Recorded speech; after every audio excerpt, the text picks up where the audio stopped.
একটু কষ্ট করে আসো।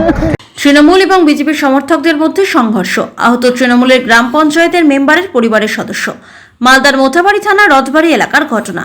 আহত মহিলা বর্তমানে মালদা মেডিকেল কলেজ হাসপাতালে চিকিৎসাধীন। বিজেপি সমর্থকদের বিরুদ্ধে ধারালো অস্ত্র নিয়ে হামলা চালানোর অভিযোগ। ঘটনা তদন্তে মোথাবাড়ি থানার পুলিশ। রথবাড়ি গ্রাম পঞ্চায়েতের মেম্বার মালা রায়ের পরিবারে গুরুতর আহত হয়েছে।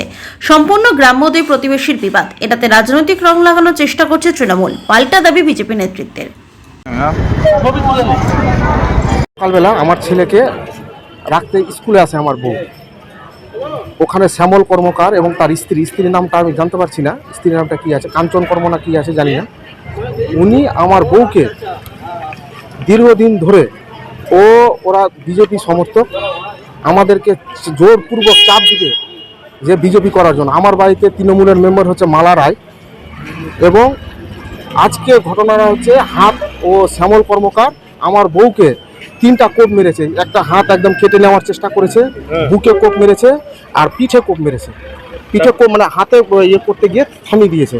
এখন আমার বউ গুরুতর খুব আহত। আমাদেরকে এই অবস্থায় আমরা এখন হাসপাতালে ভর্তি আছি। উদ্দেশ্যটা হচ্ছে আমরা তৃণমূল করি, আমার বাড়িতে তৃণমূল সদস্য আছে মালা রায়, ওরা বিজেপি সমর্থক, তার জন্য আমাদেরকে জোরপূর্বকভাবে বিজেপি করবে বলে আমার বউকে মেরেছে। হ্যাঁ, আমাদেরকে বিজেপি করানোর জন্য। আমরা তৃণমূল।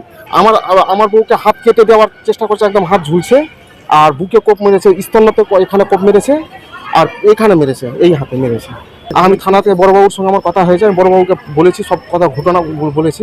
আমি চাই শাস্তি হোক, ওর এমন শাস্তি হোক, দৃষ্টান্তমূলক শাস্তি হোক, যে কেন ও এইভাবে করবে। ওর অভিযুক্ত নাম হচ্ছে শ্যামল কর্মকার, ওর বউ আর রনি কর্মকার, ওরা বিজেপি করে। বাড়ি হচ্ছে রথবাড়ি গ্রাম পঞ্চায়েতে, রথবাড়ি গ্রামে বাড়ি।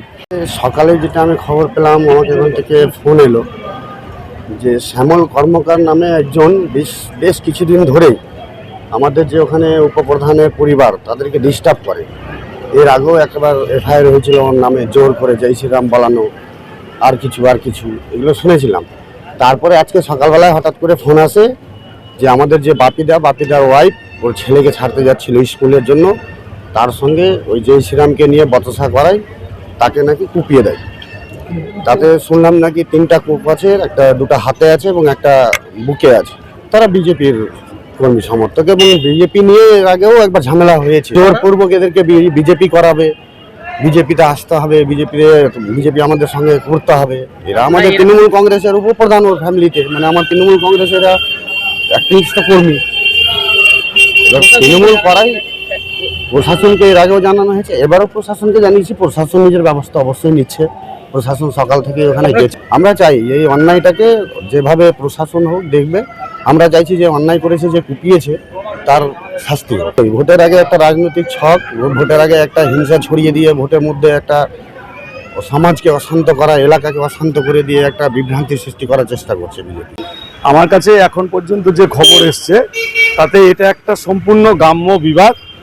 মালদা জেলাতে তৃণমূলের পায়ের তল থেকে মাটি সরে গেছে।